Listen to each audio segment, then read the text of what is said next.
ከስራ ማቆም አድማ ጋር ተያይዞ በርካታ የጤና ባለሙያዎች በቁጥጥር ስር መዋላቸውና ጫና እየደረሰባቸው መሆኑ ተገልጿል።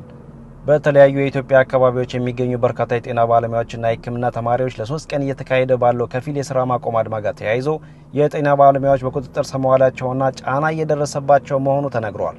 ስሙ እንዲገለጽ ያልፈለገ በቅዱስ ጳውሎስ ሆስፒታል ሚሊኒየም ሜዲካል ኮሌጅ የጤና ባለሙያ ለአዲስ ስታንዳርድ እንደገለጸው 2 ተለማማጆችና አንድ የ5ኛ ዓመት ተማሪ በቁጥጥር ስር ውለዋል። የጥቁር አንበሳ ስፔሻላይዝድ ሆስፒታል የጤና ባለሙያ የኦርቶፔዲክ ዲፓርትመንት ቺፍ ፕሬዝዳንት ዶክተር ነብዩ በጸጥታ ኃይሎች ከመኖሪያ ቤቱ ተይዞ ታስሯል። በአሁኑ ሰዓት ስላለበት ሁኔታ አናውቅም ብሏል። በአማራ ክልል ደቡብ ወሎ ዞን በቦሩ ሜዳ አጠቃላይ ሆስፒታል አጠቃላይ ሐኪም የሆኑት ዶክተር አወል መሐመድ ከሌሎች 9 የሥራ ባልደረቦቻቸው ጋር ወደ ሥራ ሲመለሱ በጸጥታ ኃይሎች መታሰራቸውና ከ2 ዶክተሮች ውጭ የተቀሩት መለቀቃቸውን ገልጸዋል። በኢትዮጵያና ኤርትራ እንዲሁም በኢትዮጵያና ግብጽ መካከል በቀይ ባህር አካባቢ የሰፈነው ውጥረት በአውሮፓ ህብረት ጥቅሞችና ደህንነት ላይ ከባድ ስጋት እንደደቀነ የአውሮፓ የውጭ ግንኙነት ካውንስል ሰሞኑን ባወጣው ሪፖርት ላይ አመላክቷል።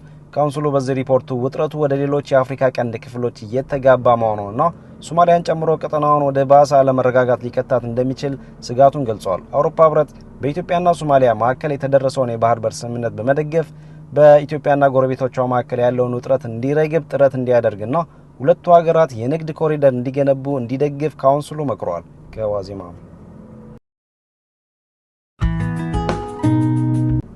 የቀድሞ የትግራይ ጊዜያዊ አስተዳደር ፕሬዝዳንት ጌታቸው ረዳ በሰሜኑ ጦርነት ወቅት የህወሓት ወታደራዊ አዛዦች ከጦር ግንባር የሚያፈገፍጉ ተዋጊዎች እንዲረሸኑ ያዙ ነበር በማለት ከፋና ቴሌቪዥን ጋር ባደረጉት ቃለ ምልልስ ላይ ኮንነዋል።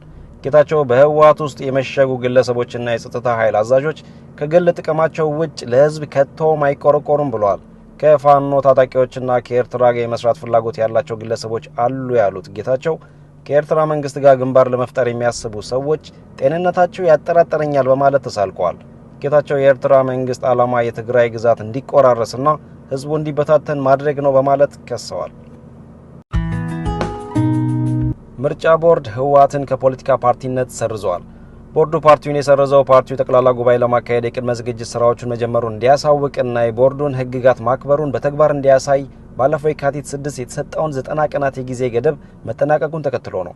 ፓርቲው በህግ ጥሰቶቹ ላይ የእርምት እርምጃ እንዲወስድ የተሰጠውን ትዕዛዝ ተግባራዊ አለማድረጉንም ቦርዱ ጠቅሷል። ቦርዱ ባለፈው ነሐሴ ለህወሓት የሰጠውን ጊዜያዊ የምዝገባ ማረጋገጫ ፓርቲው አምኖበትና ተስማምቶ የተቀበለው እንደነበርም ገልጿል። የቦርዱን ጊዜያዊ የህጋዊነት ማረጋገጫ ያልጠየቀውና የማይፈልገው መሆኑን የሚገልጸው ህወሓት የቀድሞ ህጋዊ ሰውነቱ እንዲመለስለት ብቻ ሲጠይቅ መቆየቱ ይታወሳል። የቀድሞ የትግራይ ጊዜያዊ አስተዳደር ፕሬዝዳንት ጌታቸው ረዳ የትግራይ ጸጥታ ኃይል አዛዦች የሆኑት ብርጋዴር ጀነራል ምግበይ ኃይለ፣ ብርጋዴር ጀነራል ኃይለ ሥላሴ ግርማይና ኮሎኔል ተወልደ ገብረትንሳኤ በወርቅ ቁፋሮና ንግድ ከመንግስት ገንዘብ በመዝረፍና በሰዎች ዝውውር ወንጀሎች ተሰማርተው ቆይተዋል በማለት ከፋና ቴሌቪዥን ጋር ባደረጉት ቃለ ምልልስ ላይ ወንጅለዋል። ጌታቸው በ2014 የትግራይ ተዋጊዎች ኮምቦልቻ ከተማን ሲቆጣጠሩ ብርጋዴር ጀነራል ኃይለ ሥላሴ ከመንግስት ባንኮች 1 ቢሊዮን ብር ገደማ ዘርፈዋል ብለዋል። የትግራይ ኃይሎች የመረጃ መምሪያ ኃላፊ የነበሩት ኮሎኔል ተወልደ ገብረትንሳኤ በሰዎች ዝውውርና እገታ ከፍተኛ ሚና እንደነበራቸውም ጌታቸው ጠቅሰዋል። ጌታቸው ረዳ በጸጥታ ኃይሉ አዛዦች ድርጊት ውስጥ የፖለቲካ አመራሩ ጭምር እጁ እንዳለበትም ተናግረዋል።